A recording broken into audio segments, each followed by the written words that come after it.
सत श्री अकाल, तुसीं देख रहे हो पंजाब मेल यूएसए टीवी। मैं हाँ वरुण कौर मान। खबरां दी बुलेटिन विच तुहाडा स्वागत। खबरां दी बुलेटिन दे स्पॉन्सर हैं real estate broker Mohan Cheema. Real estate दी दुनिया च मन्निया परमन्निया नाम। पेश ते पहलां चोणवीआं खबरां। अमेरिका च नवे बिल दे पास होण नाल लखां लोकां नूं ग्रीन कार्ड प्राप्त करन विच मिल सकदी है मदद।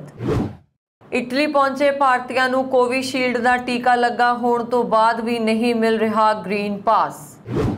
अमेरिका गैर कानूनी ढंग नाल दाखिल होने के दोष विच 2 पाकिस्तानी गिरफ्तार।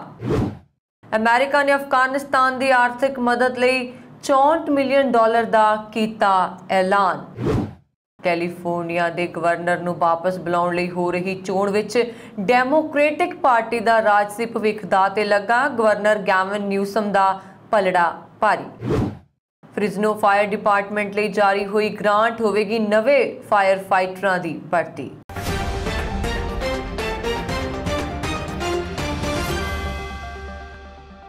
ते हुण इन्हां खबरां दा विस्तार। अमेरिका विच एक नवे बिल दे पास होण नाल भारतीयां समेत लखां लोकां नूं पूरक फीस दा भुगतान करके ग्रीन कार्ड प्राप्त करन विच मदद मिल सकती है। देश विच रोजगार आधारित ग्रीन कार्ड का सालों तो इंतजार कर रहे लखां लोग, जिन्हां विच वड्डी गिणती च भारती भी शामिल हैं, एक नवा कानून पास होने ते पूरक फीस का भुगतान करके अमेरिका विच वैध स्थाई निवास की उम्मीद कर सकते हैं।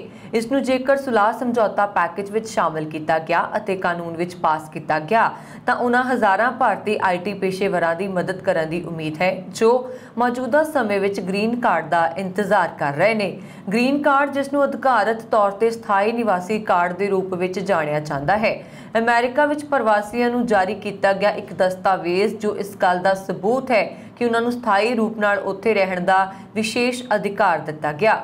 प्रतिनिधि सभा न्याय कमेटी वालों जारी बयान मुताबक रोजगार आधारित अप्रवासी बिनेकार $5000 अमरीकी की पूरक फीस का भुगतान करके अमेरिका विच बसण का सुपना देख सकते हैं। फोर्ब्स पत्रिका की खबर मुताबक EB-5 श्रेणी लई फीस $50000 है।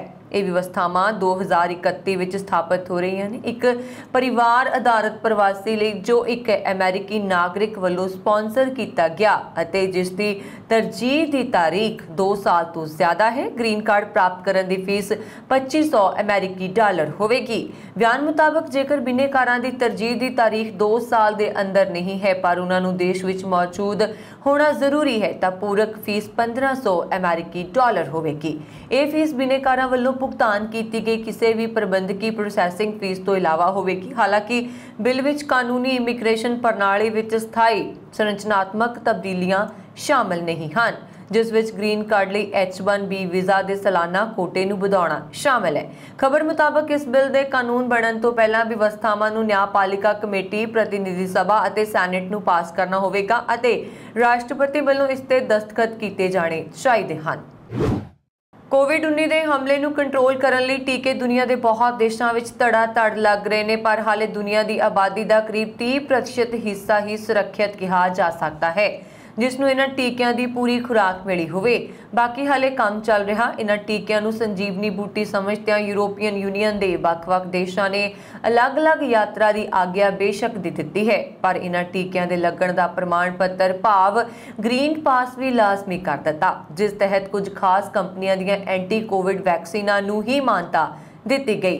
कोविशील्ड वजों जाने जाते एस्ट्राजेनेका के भारतीय उत्पादन वाली वैक्सीनां नूं भी मानता वजों प्रवानगी का ऐलान किया है। ये फैसले नूं यूरोप का जर्मन वर्गा देश खिड़े मत्थे प्रवान कर रहा पर इटली वालों अजे तक किसी भी तरह की इस वैक्सीन नूं मानता दिते जाण दी कोई भी राह नहीं दिखाई दे रही। उधर इटली पहुंचे बहुत सारे भारतीयों ने कोविशील्ड वैक्सीन के 2वें डोज नूं लगाया होया है पर जदों ये भारती इटली के संबंधित महकमे नाल संपर्क करते हैं तो उन्होंने ये कह के टाल मटोल कर दिता जाता है कि भारतीय वैक्सीन कोविशील्ड नूं इटली सरकार वालों कोई भी मानता नहीं है।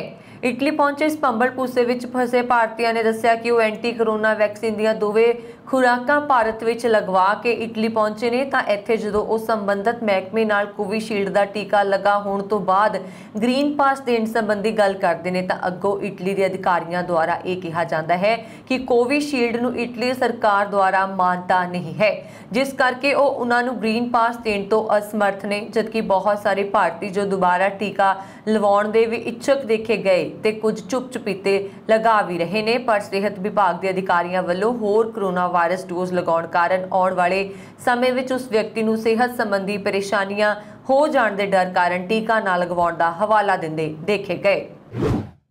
ਅਮਰੀਕਾ ਵਿੱਚ ਗੈਰ ਕਾਨੂੰਨੀ ਢੰਗ ਨਾਲ ਦਾਖਲ ਹੋਣ ਦੇ ਦੋਸ਼ ਵਿੱਚ ਸੀਮਾ ਗਸ਼ਤੀ ਏਜੰਟਾਂ ਨੇ ਇੱਥੇ 2 ਪਾਕਿਸਤਾਨੀ ਨਾਗਰਿਕਾਂ ਨੂੰ ਗ੍ਰਿਫਤਾਰ ਕੀਤਾ। ਸੀਮਾ ਅਧਿਕਾਰੀਆਂ ਨੂੰ 1 ਸਤੰਬਰ ਨੂੰ ਕਿਸੇ ਵਿਅਕਤੀ ਨੇ ਸੂਚਨਾ ਦਿੱਤੀ ਸੀ ਕਿ ਅਮਰੀਕਾ ਅਤੇ ਕੈਨੇਡਾ ਦੀ ਸਰਹੱਦ ਨੇੜੇ 2 ਸ਼ੱਕੀ ਵਿਅਕਤੀ ਸੜਕ ਤੇ ਘੁੰਮ ਰਹੇ ਸਨ।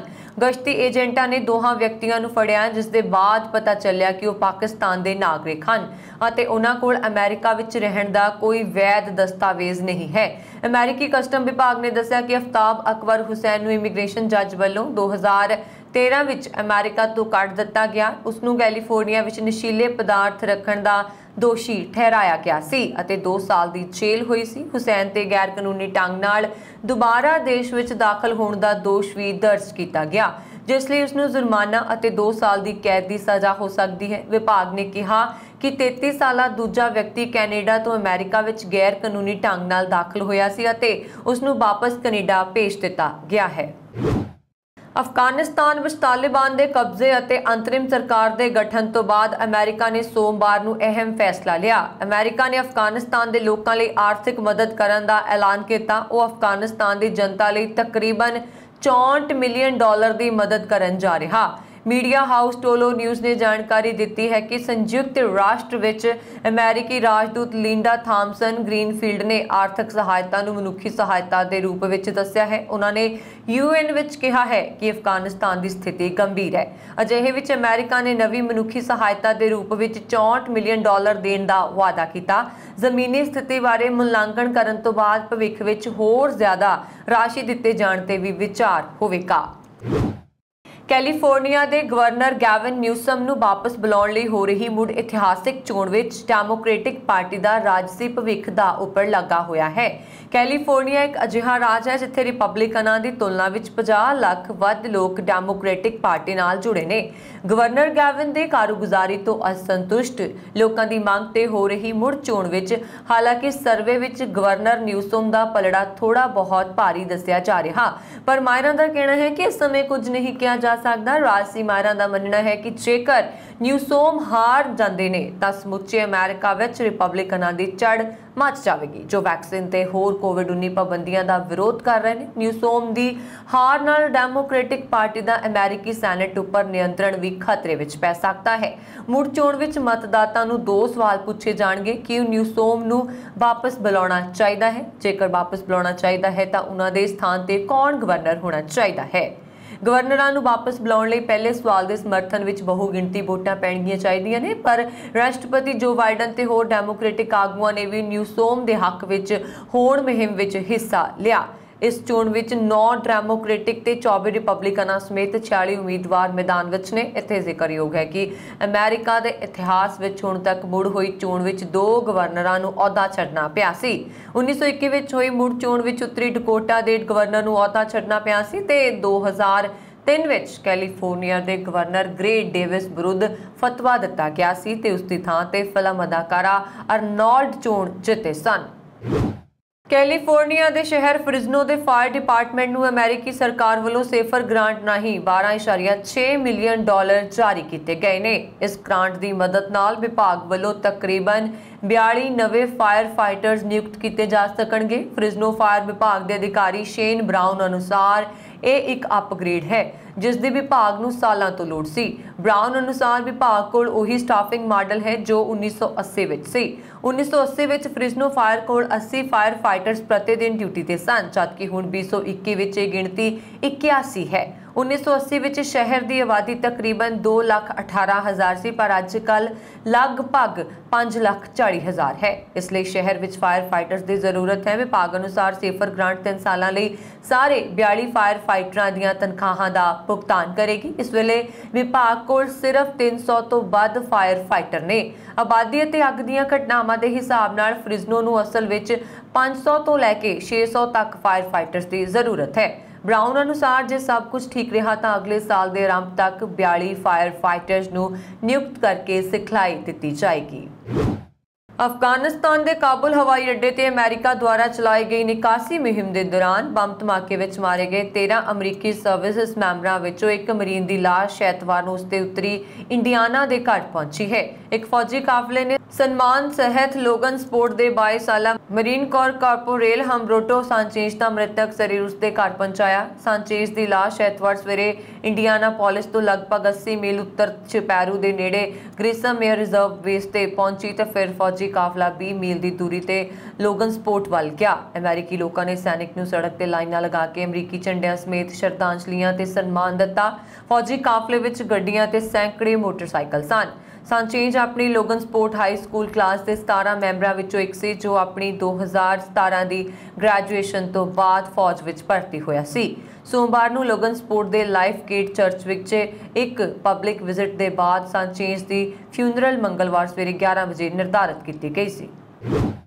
ਅਮਰੀਕਾ ਦੇ ਸ਼ਹਿਰ ਐਟਲਾਂਟਾ ਦੇ ਬਾਹਰੋਂ ਬਾਹਰ ਇੱਕ ਅਪਾਰਟਮੈਂਟ ਕੰਪਲੈਕਸ ਵਿੱਚ ਐਤਵਾਰ ਨੂੰ ਜ਼ਬਰਦਸਤ ਧਮਾਕਾ ਹੋਣ ਦੀ ਘਟਨਾ ਵਾਪਰੀ। ਇਸ ਸੰਬੰਧੀ ਜਾਣਕਾਰੀ ਦਿੰਦਿਆਂ ਅਧਿਕਾਰੀਆਂ ਨੇ ਦੱਸਿਆ ਕਿ ਐਤਵਾਰ ਦੁਪਹਿਰ ਨੂੰ ਇੱਕ ਅਪਾਰਟਮੈਂਟ ਕੰਪਲੈਕਸ ਵਿੱਚ ਹੋਏ ਜ਼ਬਰਦਸਤ ਧਮਾਕੇ ਤੋਂ ਬਾਅਦ 4 ਲੋਕ ਜ਼ਖਮੀ ਹੋ ਗਏ ਅਤੇ ਘੱਟੋ-ਘੱਟ 2 ਲੋਕ ਲਾਪਤਾ ਹੋ ਗਏ। ਐਤਵਾਰ ਦੁਪਹਿਰ 1:24 ਦੇ ਕਰੀਬ ਜਾਰਜੀਆ ਦੇ ਡਨਵੁਡੀ ਪੁਲਿਸ ਵਿਭਾਗ ਨੂੰ ਐਟਲਾਂਟਾ ਦੇ ਡਾਊਨਟਾਊਨ ਤੋਂ ਲਗਭਗ 15 ਮੀਲ ਉੱਤਰ ਵਿੱਚ ਇੱਕ ਰਾਈਵ ਅਪਾਰਟਮੈਂਟਸ ਵਿਖੇ ਧਮਾਕੇ ਦੀ ਸੂਚਨਾ ਪ੍ਰਾਪਤ ਹੋਈ ਅਤੇ ਕਾਰਵਾਈ ਕਰਦਿਆਂ ਪਾਇਆ ਗਿਆ ਕਿ ਧਮਾਕੇ 'ਚ 3 ਮੰਜ਼ਿਲਾ ਇਮਾਰਤ ਦੇ ਘੱਟੋ-ਘੱਟ 15 ਤੋਂ 20 ਯੂਨਿਟ ਨੁਕਸਾਨੇ ਗਏ।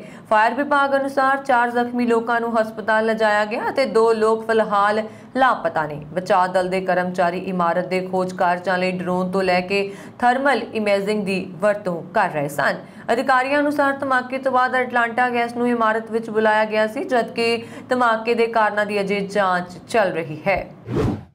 ਫਾਈਜ਼ਰ ਦੀ ਕੋਰੋਨਾ ਵਾਇਰਸ ਵੈਕਸੀਨ ਅਗਲੇ ਮਹੀਨੇ ਦੇ ਅੰਤ ਤੱਕ 5 ਤੋਂ 11 ਸਾਲ ਦੇ ਬੱਚਿਆਂ ਦੇ ਲਈ ਉਪਲਬਧ ਹੋ ਸਕਦੀ ਹੈ। ਨਿਊਯਾਰਕ ਟਾਈਮਜ਼ ਦੀ ਰਿਪੋਰਟ ਵਿੱਚ ਅਜਿਹਾ ਦਾਅਵਾ ਕੀਤਾ ਗਿਆ। ਵਰਤਮਾਨ ਵਿੱਚ ਅਮਰੀਕਾ ਦੇ ਕੋਲ 12 ਸਾਲ ਤੋਂ ਜ਼ਿਆਦਾ ਉਮਰ ਦੇ ਬੱਚਿਆਂ ਦੇ ਲਈ ਵੈਕਸੀਨ ਉਪਲਬਧ ਹੈ। ਹਾਲਾਂਕਿ 2 ਸਿਹਤ ਮਾਹਿਰਾਂ ਨੇ ਕਿਹਾ ਕਿ 5 ਤੋਂ 11 ਸਾਲ ਦੀ ਉਮਰ ਦੇ ਬੱਚਿਆਂ ਦੇ ਲਈ ਕੋਰੋਨਾ ਦੇ ਟੀਕੇ ਅਕਤੂਬਰ ਦੇ ਅੰਤ ਤੱਕ ਉਪਲਬਧ ਹੋ ਸਕਦੇ ਨੇ। ਖੁਰਾਕ ਅਤੇ ਔਸ਼ਧੀ ਪ੍ਰਸ਼ਾਸਨ ਦੇ ਸਾਬਕਾ ਕਮਿਸ਼ਨਰ ਡਾਕਟਰ ਸਕਾਟ ਗੌਟਲਿਬ ਨੇ ਕਿਹਾ ਕਿ 5 ਤੋਂ 11 ਸਾਲ ਦੀ ਉਮਰ ਦੇ ਬੱਚਿਆਂ ਨੂੰ ਟੀਕਾ ਲਗਾਉਣ ਤੋਂ ਪਹਿਲਾਂ ਬੇਹੱਦ ਚੌਕਸੀ ਦੀ ਜ਼ਰੂਰਤ ਹੋਵੇਗੀ। ਹਾਲਾਂਕਿ ਸਾਨੂੰ ਫਾਈਜ਼ਰ ਦੁਆਰਾ ਕੀਤੇ ਗਏ ਅਧਿਐਨ ਤੇ ਪੂਰਾ ਭਰੋਸਾ ਹੈ। ਇੱਕ ਹੋਰ ਸਿਹਤ ਮਾਹਿਰ ਡਾਕਟਰ ਜੇਮਸ ਵਰਸਾਲਵਿਕ ਨੇ ਕਿਹਾ ਕਿ ਡੈਲਟਾ ਵੇਰੀਐਂਟ ਦੇ ਵਾਧੇ ਮਾਮਲਿਆਂ ਦੇ ਵਿਚਲੇ ਵੱਡੀ ਗਿਣਤੀ ਵਿੱਚ ਕੋਰੋਨਾ ਨਾਲ ਪੀੜਤ ਬੱਚੇ ਸਾਹਮਣੇ ਆ ਰਹੇ ਨੇ। ਉਹਨਾਂ ਨੇ ਕਿਹਾ ਕਿ ਦੇਸ਼ ਵਿੱਚ ਕੋਰੋਨਾ ਦੇ ਭਾਰੀ ਮਾਤਰਾ ਵਿੱਚ ਕੇਸ ਸਾਹਮਣੇ ਆ ਰਹੇ ਨੇ, ਲੇਕਿਨ ਇਹਨਾਂ ਵਿੱਚ ਹੋਰ ਵੀ ਵਾਧਾ ਹੋ ਸਕਦਾ ਹੈ। ਨਿਊਯਾਰਕ ਟਾਈਮਜ਼ ਦੀ ਰਿਪੋਰਟ ਦੇ ਅਨੁਸਾਰ ਫਾਈਜ਼ਰ ਬੱਚਿਆਂ ਵਿੱਚ ਕੋਵਿਡ ਦੇ ਟੀਕਿਆਂ ਦੀ ਸੁਰੱਖਿਆ, ਸਹੀ ਖੁਰਾਕ ਅਤੇ ਪ੍ਰਭਾਵਸ਼ੀਲਤਾ ਤੇ ਡਾਟਾ ਇਕੱਠਾ ਕਰ ਰਹੇ ਨੇ। ਰਿਪੋਰਟ ਅਨੁਸਾਰ ਬਾਲਗਾਂ ਦੀ ਤੁਲਨਾ ਵਿੱਚ ਬੱਚਿਆਂ ਵਿੱਚ ਕੋਰੋਨਾ ਦੇ ਲੱਛਣ ਬੇਹੱਦ ਘੱਟ ਜਾਂ ਨਾ ਦੇ ਬਰਾਬਰ ਹੁੰਦੇ ਨੇ। ਉਹਨਾਂ ਵਿੱਚ ਗੰਭੀਰ ਸੰਕਰਮਣ ਵੀ ਘੱਟ ਹੀ ਵਿਕਸਿਤ ਹੁੰਦਾ ਹੈ ਅਤੇ ਉਹਨਾਂ ਹਸਪਤਾਲਾਂ ਵਿੱਚ ਭਰਤੀ ਕਰਾਉਣ ਦੀ ਨੌਬਤ ਵੀ ਘੱਟ ਆਉਂਦੀ ਹੈ। ਅਮਰੀਕੀ ਸਿਹਤ ਮਾਹਿਰ ਡਾਕਟਰ ਫੌਚੀ ਨੇ ਕਿਹਾ ਕਿ ਜੇਕਰ ਫਾਈਜ਼ਰ ਵੈਕਸੀਨ ਨੂੰ ਸਤੰਬਰ ਦੇ ਅੰਤ ਤੱਕ ਐਮਰਜੈਂਸੀ ਵਰਤੋਂ ਦੀ ਮਨਜ਼ੂਰੀ ਮਿਲ ਜਾਂਦੀ ਹੈ ਤਾਂ ਅਕਤੂਬਰ ਦੇ ਦੂਜੇ ਹਫ਼ਤੇ ਤੱਕ ਵਰਤੋਂ ਲਈ ਤਿਆਰ ਹੋ ਜਾਵੇਗੀ। ਫੌਚੀ ਨੇ ਵੀ ਕਿਹਾ ਕਿ ਮਾਡਰਨਾ ਨੂੰ ਫਾਈਜ਼ਰ ਦੀ ਤੁਲਨਾ ਵਿੱਚ 5 ਤੋਂ 11 ਸਾਲ ਦੇ ਵਿਚਾਲੇ ਦੇ ਬੱਚਿਆਂ ਤੇ ਆਪਣਾ ਡਾਟਾ ਇਕੱਠਾ ਕਰਨ ਅਤੇ ਉਸ ਦਾ ਵਿਸ਼ਲੇਸ਼ਣ ਕਰਨ ਵਿੱਚ ਲਗਭਗ 3 ਹਫ਼ਤੇ ਦਾ ਸਮਾਂ ਲੱਗੇਗਾ। ਉਹਨਾਂ ਨੇ ਕਿਹਾ ਕਿ ਮਾਡਰਨਾ ਵੈਕਸੀਨ ਤੇ ਫੈਸਲਾ ਨਵੰਬਰ ਦੇ ਆਸ-ਪਾਸ ਹੋ ਸਕਦਾ ਹੈ। ਕੈਨੇਡਾ ਵਿੱਚ 44ਵੇਂ ਹਾਊਸ ਆਫ ਕਾਮਨਸ ਦੇ ਲਈ ਚੋਣਾਂ 20 ਸਤੰਬਰ ਨੂੰ ਨੇ। ਇੱਥੇ ਕੁੱਲ 338 ਸੀਟਾਂ ਲਈ ਵੋਟਾਂ ਪੈਣਗੀਆਂ। 15 ਅਗਸਤ 2021 ਨੂੰ ਹਾਊਸ ਆਫ ਕਾਮਨਸ ਨੂੰ ਭੰਗ ਕਰ ਦਿੱਤਾ ਗਿਆ ਸੀ। ਕੈਨੇਡਾ ਚੋਣਾਂ ਦੇ ਇਤਿਹਾਸ ਵਿੱਚ ਅਜਿਹਾ ਪਹਿਲੀ ਵਾਰ ਹੋਇਆ ਹੈ ਕਿ ਪੰਜਾਬੀ ਮੂਲ ਦੀ 23 ਮਹਿਲਾ ਉਮੀਦਵਾਰ ਅਲੱਗ-ਅਲੱਗ ਸੀਟਾਂ ਤੇ ਇਕੱਠੇ ਹੀ ਮੈਦਾਨ ਵਿੱਚ ਉਤਰੀਆਂ। ਇਹਨਾਂ ਵਿੱਚੋਂ 7 ਮਹਿਲਾ ਉਮੀਦਵਾਰ ਪਿਛਲੀ ਚੋਣਾਂ ਵਿੱਚ ਸੰਸਦ ਵੀ ਰਹਿ ਚੁੱਕੀਆਂ ਨੇ ਅਤੇ ਉਹ ਦੂਜੀ ਵਾਰ ਚੋਣਾਂ ਵਿੱਚ ਉਤਰੀਆਂ ਹਨ। ਕੈਲਗਰੀ ਸਕਾਈਯੂਬ ਸੀਟ ਤੇ ਪੰਜਾਬ ਦੇ 4 ਉਮੀਦਵਾਰਾਂ ਦੇ ਵਿੱਚ ਮੁਕਾਬਲਾ ਹੈ। ਇੱਥੋਂ ਜਗਦੀਪ ਕੌਰ, ਜਾਰਜ ਚਾਹਲ, ਗੁਰਿੰਦਰ ਸਿੰਘ ਗਿੱਲ ਅਤੇ ਹੈਰੀ ਢਿੱਲੋਂ ਉਮੀਦਵਾਰ ਨੇ। ਬਰੈਂਪਟਨ ਸਾਊਥ ਤੋਂ ਤਿਕੋਣਾ ਮੁਕਾਬਲਾ ਹੈ। ਇੱਥੇ ਰਮਨਦੀਪ ਸਿੰਘ ਬਰਾੜ, ਤਜਿੰਦਰ ਸਿੰਘ ਅਤੇ ਸੋਨੀਆ ਸਿੱਧੂ ਮੈਦਾਨ ਵਿੱਚ ਨੇ। ਇਸ ਵਾਰ ਕੁੱਲ 29 ਸਾਂਸਦ ਚੋਣ ਨਹੀਂ ਲੜ ਰਹੇ। ਇਨ੍ਹਾਂ ਵਿੱਚ ਕੈਬਨਿਟ ਮੰਤਰੀ ਰਹੇ ਪੰਜਾਬੀ ਮੂਲ ਦੇ ਨਵਦੀਪ ਸਿੰਘ ਬਾਂਸ, ਰਮੇਸ਼ ਸੰਘਾ ਅਤੇ ਗਗਨ ਸਿਕੰਦ ਵੀ ਸ਼ਾਮਲ ਹਨ। ਕੈਨੇਡਾ ਵਿੱਚ 43ਵੇਂ ਹਾਊਸ ਆਫ ਕਾਮਨਸ ਵਿੱਚ 7 ਪੰਜਾਬੀ ਮੂਲ ਦੀ ਮਹਿਲਾ ਸਾਂਸਦ ਚੁਣੀ ਗਈ ਸੀ। ਇਨ੍ਹਾਂ ਵਿੱਚ ਅਨੀਤਾ ਆਨੰਦ, ਬਰਦੀਸ਼ ਚੱਕੜ, ਅੰਜੂ ਢਿੱਲੋਂ, ਸੋਨੀਆ ਸਿੱਧੂ, ਜਗ ਸਹੋਤਾ, ਕਮਲ ਖਹਿਰਾ ਅਤੇ ਰੂਬੀ ਸਹੋਤਾ ਦਾ ਨਾਮ ਸ਼ਾਮਲ ਹੈ। ਇਸ ਵਾਰ ਇਹ ਮੁੜ ਚੋਣ ਮੈਦਾਨ ਵਿੱਚ ਹਨ। ਟੋਰਾਂਟੋ 'ਚ ਕਈ ਲੋਕ ਕੋਵਿਡ ਟੀਕਾਕਰਨ ਦਾ ਲਗਾਤਾਰ ਵਿਰੋਧ ਕਰ ਰਹੇ ਨੇ। ਟੋਰਾਂਟੋ ਪੁਲਿਸ ਨੇ ਸੋਮਵਾਰ ਨੂੰ ਹਸਪਤਾਲਾਂ ਦੇ ਬਾਹਰ ਯੋਜਨਾਬੰਦ ਪ੍ਰਦਰਸ਼ਨਾਂ ਵਿੱਚ ਸ਼ਾਮਲ ਹੋਣ ਵਾਲਿਆਂ ਨੂੰ ਚੇਤਾਵਨੀ ਦਿੱਤੀ ਹੈ ਕਿ ਜੇ ਉਹ ਹਸਪਤਾਲਾਂ ਦੇ ਕੰਮਕਾਜ ਅਤੇ ਜਨਤਕ ਸੁਰੱਖਿਆ ਵਿੱਚ ਵਿਘਨ ਪਾਉਂਦੇ ਹਨ ਤਾਂ ਉਹਨਾਂ ਨੂੰ ਗ੍ਰਿਫਤਾਰ ਕੀਤਾ ਜਾ ਸਕਦਾ ਹੈ ਅਤੇ ਉਹਨਾਂ ਤੇ ਦੋਸ਼ ਲਾਏ ਜਾ ਸਕਦੇ ਨੇ। ਟੋਰਾਂਟੋ ਪੁਲਿਸ ਨੇ ਵਿਰੋਧ ਪ੍ਰਦਰਸ਼ਨਾਂ ਬਾਰੇ ਟਵਿੱਟਰ ਤੇ ਇੱਕ ਸੰਦੇਸ਼ ਪੋਸਟ ਕਰਦਿਆਂ ਇਹ ਚੇਤਾਵਨੀ ਜਾਰੀ ਕੀਤੀ ਹੈ। ਪੁਲਿਸ ਦਾ ਕਹਿਣਾ ਹੈ ਕਿ ਉਹ ਲੋਕਾਂ ਦੇ ਵਿਰੋਧ ਅਧਿਕਾਰ ਦਾ ਸਨਮਾਨ ਕਰਨਗੇ, ਪਰ ਇਸ ਨਾਲ ਹਸਪਤਾਲਾਂ ਦੇ ਕੰਮਕਾਜ ਵਿੱਚ ਵਿਘਨ ਨਹੀਂ ਪੈਣਾ ਚਾਹੀਦਾ। ਦੱਸ ਦਈਏ ਕਿ ਕੈਨੇਡੀਅਨ ਫਰੰਟਲਾਈਨ ਨਰਸਿਸ ਆਰਗੇਨਾਈਜੇਸ਼ਨ ਨੇ ਵਿਰੋਧ ਪ੍ਰਦਰਸ਼ਨਾਂ ਦਾ ਐਲਾਨ ਕੀਤਾ ਹੈ ਜੋ ਦੂਜੇ ਸੂਬਿਆਂ ਵਿੱਚ ਵੀ ਆਯੋਜਿਤ ਕੀਤੇ ਜਾਣਗੇ। ਇਹ ਆਰਗੇਨਾਈਜੇਸ਼ਨ ਓਨਟਾਰੀਓ ਦੇ 5 ਹਸਪਤਾਲਾਂ ਦੇ ਬਾਹਰ ਇਕੱਠੇ ਹੋਣ ਦੀ ਯੋਜਨਾ ਬਣਾ ਰਹੀ, ਜਿਨ੍ਹਾਂ ਵਿੱਚ ਇੱਕ ਡਾਊਨਟਾਊਨ ਟੋਰਾਂਟੋ ਦਾ ਹਸਪਤਾਲ ਵੀ ਸ਼ਾਮਲ ਹੈ। ਪੁਲਿਸ ਨੇ ਕਿਹਾ ਹੈ ਕਿ ਮੌਕੇ ਤੇ ਅਧਿਕਾਰੀ ਤੇ ਪੁਲਿਸ ਵੱਲ ਤਾਇਨਾਤ ਰਹਿਣਗੇ। ਜੇ ਜਨਤਕ ਸੁਰੱਖਿਆ ਤੇ ਹਸਪਤਾਲਾਂ ਦੇ ਕੰਮਕਾਜ ਵਿੱਚ ਵਿਘਨ ਪਾਉਣ ਦੀ ਕੋਸ਼ਿਸ਼ ਕੀਤੀ ਗਈ ਤਾਂ ਦੋਸ਼ ਲਾਏ ਜਾਣਗੇ ਤੇ ਗ੍ਰਿਫਤਾਰੀਆਂ ਵੀ ਹੋਣਗੀਆਂ। ਅਮਰੀਕਾ ਵਿੱਚ ਦੂਜੇ ਵਿਸ਼ਵ ਯੁੱਧ ਵੇਲੇ ਦੇ ਇੱਕ ਸੈਨਿਕ ਨੇ ਐਤਵਾਰ ਨੂੰ ਆਪਣਾ 112ਵਾਂ ਜਨਮ ਦਿਨ ਮਨਾਇਆ। ਲਾਰੈਂਸ ਬਰੁਕਸ ਨਾਮ ਦੇ ਇਸ ਸੈਨਿਕ ਨੇ ਐਤਵਾਰ ਨੂੰ ਨਿਊ ਓਰਲੀਨਜ਼ ਵਿੱਚ ਆਪਣੇ ਘਰ ਵਿੱਚ ਜਨਮ ਦਿਨ ਦੀ ਖੁਸ਼ੀ ਸਾਂਝੀ ਕੀਤੀ। 12 ਸਤੰਬਰ 1909 ਨੂੰ ਜੰਮੇ ਬਰੁਕ ਨੇ 1940 ਤੋਂ ਲੈ ਕੇ 1945 ਤੱਕ ਮੁੱਖ ਤੌਰ ਤੇ ਅਫਰੀਕੀ ਅਮਰੀਕਨ 91ਵੀਂ ਇੰਜੀਨੀਅਰ ਬਟਾਲੀਅਨ ਦੇ ਹਿੱਸੇ ਵਜੋਂ ਅਮਰੀਕੀ ਫੌਜ ਵਿੱਚ ਸੇਵਾ ਕੀਤੀ ਸੀ। ਉਹ ਨਿਊ ਗਿਨੀ ਵਿੱਚ ਤਾਇਨਾਤ ਸੀ ਅਤੇ ਯੁੱਧ ਦੌਰਾਨ ਪ੍ਰਾਈਵੇਟ ਫਸਟ ਕਲਾਸ ਦੇ ਦਰਜੇ ਤੇ ਪਹੁੰਚ ਗਿਆ ਸੀ। ਲੂਸੀਆਨਾ ਦੇ ਗਵਰਨਰ ਜੋਹਨ ਬੇਲ ਐਡਵਰਡਸ ਨੇ ਵੀ ਐਤਵਾਰ ਨੂੰ ਇਸ ਸੈਨਿਕ ਨੂੰ ਟਵੀਟ ਕਰਦਿਆਂ ਉਸ ਦੁਆਰਾ ਕੀਤੀ ਸੇਵਾ ਲਈ ਧੰਨਵਾਦ ਕੀਤਾ। ਕੋਵਿਡ-19 ਮਹਾਮਾਰੀ ਦੇ ਵਿਚਕਾਰ ਪਿਛਲੇ ਸਾਲ ਬਰੁਕਸ ਦੇ ਜਨਮ ਦਿਨ ਲਈ ਵਿਸ਼ਵ ਯੁੱਧ ਵੇਲੇ ਦੇ ਜਹਾਜ਼ਾਂ ਦਾ ਇੱਕ ਫਲਾਈਓਵਰ ਵੀ ਆਯੋਜਿਤ ਕੀਤਾ ਗਿਆ। ਵੈਟਰਨਸ ਅਫੇਅਰਸ ਦੇ ਅਨੁਸਾਰ ਬਰੁਕਸ ਨੇ ਮਿਸੀਸਿਪੀ ਦੇ ਕੈਂਪ ਸ਼ੈਲਬੀ ਵਿਖੇ ਸਿਖਲਾਈ ਲਈ ਅਤੇ ਨਵੰਬਰ 1941 ਵਿੱਚ ਉਸ ਨੂੰ ਸਨਮਾਨਜਨਕ ਤੌਰ ਤੇ ਛੁੱਟੀ ਦਿੱਤੀ ਗਈ। ਹਾਲਾਂਕਿ ਜਦੋਂ ਜਾਪਾਨੀਆਂ ਨੇ ਦਸੰਬਰ 1941 ਵਿੱਚ ਪਰਲ ਹਾਰਬਰ ਤੇ ਬੰਬਾਰੀ ਕੀਤੀ ਤਾਂ ਬਰੁਕਸ ਨੂੰ ਸੇਵਾ ਲਈ ਵਾਪਸ ਬੁਲਾਇਆ ਗਿਆ। ਹੁਣ ਉਸ ਦੇ 13 ਪੋਤੇ ਪੋਤੀਆਂ ਅਤੇ 22 ਪੜਪੋਤੇ ਹਨ। ਐਤਵਾਰ ਨੂੰ ਉਸਦੇ ਜਨਮ ਦਿਨ ਦਾ ਸਮਾਗਮ ਦਾ ਆਯੋਜਨ ਨਿਊ ਓਰਲੀਨਜ਼ ਦੇ ਰਾਸ਼ਟਰੀ ਵਿਸ਼ਵ ਯੁੱਧ ਦੇ ਅਜਾਇਬ ਘਰ ਦੁਆਰਾ ਕੀਤਾ ਗਿਆ। 73 ਸਾਲਾ ਰੇ ਡੋਮੇਨੀਆ ਨਾਮੀ ਵਿਅਕਤੀ ਕੋਵਿਡ-19 ਦਾ ਮਰੀਜ਼ ਨਹੀਂ ਸੀ, ਪਰ ਉਹ ਅਸਿੱਧੇ ਤੌਰ ਤੇ ਕੋਵਿਡ ਮਰੀਜ਼ਾਂ ਕਾਰਨ ਇਸ ਦੁਨੀਆ ਨੂੰ ਅਲਵਿਦਾ ਕਹਿ ਗਿਆ। ਉਸ ਨੂੰ ਦਿਲ ਦਾ ਮਰੀਜ਼ ਸੀ ਤੇ ਉਸ ਨੂੰ ICU ਬੈੱਡ ਦੀ ਲੋੜ ਸੀ। 43 ਹਸਪਤਾਲਾਂ ਵਿੱਚ ਕੋਈ ICU ਬੈੱਡ ਖਾਲੀ ਨਹੀਂ ਸੀ ਤੇ ਸਾਰੇ ICU ਬੈੱਡ ਕੋਵਿਡ ਮਰੀਜ਼ਾਂ ਨੇ ਮੱਲ ਰੱਖੇ ਸਨ। ਕੁਲਮਾਨਨ ਅਲਬਾਮਾ ਵਾਸੀ ਡੋਮੇਨੀਆ ਨੇ ਆਪਣੇ ਘਰ ਤੋਂ 200 ਮੀਲ ਦੂਰ ਮਿਸੀਸਿਪੀ ਦੇ ਹਸਪਤਾਲ ਵਿੱਚ ICU ਬੈੱਡ ਦੀ ਅਣਹੋਂਦ ਵਿੱਚ ਦਮ ਤੋੜ ਦਿੱਤਾ। ਇਹ ਜਾਣਕਾਰੀ ਮ੍ਰਿਤਕ ਦੀ ਧੀ ਰਾਵਨ ਡੋਮੇਨੀਆ ਨੇ ਮੀਡੀਆ ਨੂੰ ਦਿੱਤੀ ਹੈ। ਡੋਮੇਨੀਆ ਪਰਿਵਾਰ ਨੇ ਲੋਕਾਂ ਨੂੰ ਅਪੀਲ ਕੀਤੀ ਹੈ ਕਿ ਉਹ ਕੋਵਿਡ-19 ਟੀਕਾਕਰਨ ਕਰਵਾਉਣ ਤਾਂ ਜੋ ਹਸਪਤਾਲਾਂ ਵਿੱਚ ਦਾਖਲ ਹੋਣ ਤੋਂ ਬਚਿਆ ਜਾ ਸਕੇ। ਇੰਗਲੈਂਡ ਦੇ ਸ਼ਹਿਰ ਲੈਸਟਰ ਵਿੱਚ 27 ਸਤੰਬਰ ਨੂੰ ਭਾਰਤੀ ਰੈਸਟੋਰੈਂਟਾਂ ਦਾ ਇੱਕ ਨਿਵੇਕਲਾ ਮੁਕਾਬਲਾ ਕਰਵਾਇਆ ਜਾ ਰਿਹਾ। ਇਸ ਮੁਕਾਬਲੇ ਵਿੱਚ 350 ਦੇ ਕਰੀਬ ਭਾਰਤੀ ਰੈਸਟੋਰੈਂਟ ਵਾਲੇ ਭਾਗ ਲੈਣਗੇ, ਜਿਨ੍ਹਾਂ ਵਿੱਚ ਲੋਕ ਵੋਟਾਂ ਰਾਹੀਂ 35 ਸਵਾਦੀ, ਸਾਫ਼ ਸੁਥਰੇ ਅਤੇ ਵਧੀਆ ਸਰਵਿਸ ਦੇਣ ਵਾਲੇ ਰੈਸਟੋਰੈਂਟ ਚੁਣਨਗੇ। ਲੋਕਾਂ ਦੀਆਂ ਵੋਟਾਂ ਰਾਹੀਂ ਚੁਣੇ ਜਾਣ ਵਾਲੇ 35 ਰੈਸਟੋਰੈਂਟਾਂ 'ਚੋਂ ਜੱਜਾਂ ਵਾਲਾ ਗੁਪਤ ਰੂਪ ਜਾ ਕੇ ਖਾਣਾ ਖਾ ਕੇ ਸਾਫ਼ ਸਫਾਈ ਦਾ ਪ੍ਰਬੰਧ ਵੇਖ ਕੇ ਇੱਕ ਜੇਤੂ ਰੈਸਟੋਰੈਂਟ ਚੁਣਿਆ ਜਾਏਗਾ। ਜੇਤੂ ਰਹਿਣ ਵਾਲੇ ਰੈਸਟੋਰੈਂਟ ਨੂੰ 27 ਸਤੰਬਰ ਨੂੰ ਲੈਸਟਰ ਦੇ ਅਥੀਨਾ ਹਾਲ ਵਿੱਚ ਕਰਵਾਏ ਜਾ ਰਹੇ ਵਿਸ਼ਾਲ ਕਰੀ ਅਵਾਰਡ ਸਮਾਗਮ ਵਿੱਚ ਖਾਸ ਤੌਰ ਤੇ ਕਰੀ ਅਵਾਰਡ ਨਾਲ ਸਨਮਾਨਿਤ ਕੀਤਾ ਜਾਏਗਾ। ਅਮਰੀਕਾ ਕੈਨੇਡਾ 'ਚ ਹੋਣ ਵਾਲਾ ਇਹ ਕਰੀ ਅਵਾਰਡ ਇਸ ਵਾਰ 5 ਸਾਲਾਂ ਬਾਅਦ ਲੈਸਟਰ ਵਿੱਚ ਕਰਵਾਇਆ ਜਾ ਰਿਹਾ ਹੈ। ਸਮਾਰੋਹ ਦੀਆਂ ਟਿਕਟਾਂ ਰਾਹੀਂ ਇਕੱਤਰ ਹੋਣ ਵਾਲੀ ਰਕਮ ਦਾ ਵੱਡਾ ਹਿੱਸਾ ਲੋਕ ਭਲਾਈ ਦੇ ਕਾਰਜ ਕਰਨ ਵਾਲੀਆਂ ਸੰਸਥਾਵਾਂ, ਹਸਪਤਾਲਾਂ ਅਤੇ ਆਪਣੀ ਡਿਊਟੀ ਨਿਭਾਉਂਦਿਆਂ ਅਪਾਹਜ ਹੋ ਚੁੱਕੇ ਪੁਲਿਸ ਕਰਮੀਆਂ ਨੂੰ ਦਾਨ ਵਜੋਂ ਦਿੱਤਾ ਜਾਏਗਾ। ਕਰੀ ਅਵਾਰਡ ਦੇ ਮੁੱਖ ਪ੍ਰਬੰਧਕ ਰੁਮੇਲ ਗੁਲਜ਼ਾਰ ਅਤੇ ਪ੍ਰੀਤੀ ਨੇ ਸਾਂਝੇ ਤੌਰ ਤੇ ਦੱਸਿਆ ਕਿ ਸਮਾਗਮ ਨੂੰ ਲੈ ਕੇ ਲੋਕਾਂ 'ਚ ਭਾਰੀ ਉਤਸ਼ਾਹ ਹੈ।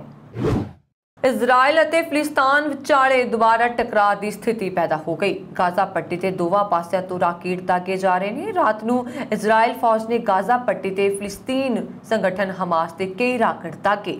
ਗਾਜ਼ਾ ਪੱਟੀ ਤੇ ਹੋਏ ਧਮਾਕਿਆਂ ਨੇ ਇਜ਼ਰਾਈਲ ਅਤੇ ਫਿਲਿਸਤੀਨ ਵਿਚਾਲੇ ਯੁੱਧ ਛੇੜ ਦਿੱਤਾ। ਗਾਜ਼ਾ ਪੱਟੀ ਇੱਕ ਵਾਰ ਫਿਰ ਦੋਹਾਂ ਦੇਸ਼ਾਂ ਵਿਚਾਲੇ ਜੰਗ ਦਾ ਮੈਦਾਨ ਬਣ ਗਈ। ਇਜ਼ਰਾਈਲ ਦੀ ਇਹ ਕਾਰਵਾਈ ਅਸਲ ਵਿੱਚ ਐਤਵਾਰ ਦੇ ਹਮਲੇ ਦਾ ਜਵਾਬ ਸੀ, ਜਿਸ ਵਿੱਚ ਹਮਾਸ ਉੱਤੇ ਦੋਸ਼ ਲਗਾਇਆ ਗਿਆ ਸੀ ਕਿ ਉਸਨੇ ਇਜ਼ਰਾਈਲ ਨੂੰ ਗਾਜ਼ਾ ਪੱਟੀ ਤੋਂ ਰਾਕੇਟ ਹਮਲਾ ਕਰ ਨਿਸ਼ਾਨਾ ਬਣਾਇਆ।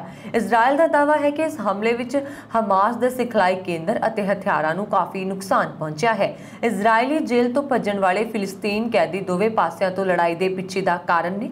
ਪਿਛਲੇ ਹਫਤੇ ਦੇ ਫਿਲਿਸਤੀਨ ਕੈਦੀ ਇੱਕ ਇਜ਼ਰਾਈਲ ਜੇਲ੍ਹ ਵਿੱਚ ਇੱਕ ਸੁਰੰਗ ਪੁੱਟ ਕੇ ਫਰਾਰ ਹੋ ਗਏ ਸਨ।